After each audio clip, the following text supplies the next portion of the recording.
বন্ধুরা, এটা তো আমার কোচিং সেন্টারের পুজো ছিল, কিন্তু সত্যি কথা বলতে কালকে ওই সামান্য একটু ভিডিও করে ছেড়েছিলাম। মানে আমি কোনো সুযোগ পাইনি যে এটাকে ভিডিও করে আপনাদের সবার সামনে খুব ভালোভাবে তুলে ধরবো, কিন্তু ইচ্ছে ছিল প্রচুর, সময় হয়নি, একদমই সময় কুলোতে পারিনি, কারণ প্রচুর ভিড় ছিল। তারপরে আপনার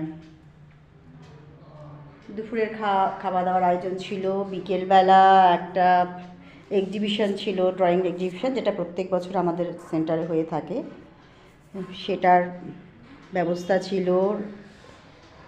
রাত্রিবেলা সমস্ত স্টুডেন্টদের তাদের একটা খাওয়ার মানে পার্সেলের আয়োজন ছিল। সে কারণে ভীষণভাবেই কালকে খুব চতুর্দিক দিয়ে ব্যস্ত ছিলাম, সবাই মিলেই, আমি একা বলবো না, কারণ আমি হয়তো এই পুজোর দিকটাই সামলেছি, আর সবটাই তো আমার ছেলে, আমার হাজব্যান্ড বা আমাদের রিলেটিভ তারা এগিয়ে এসেছিলো, কিছু স্টুডেন্টের ফ্যামিলিরাও এসেছিলো।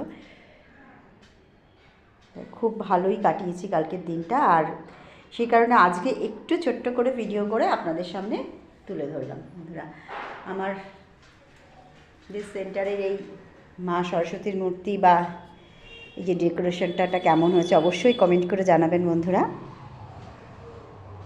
তাহলে আজকে এখন এতটুকু।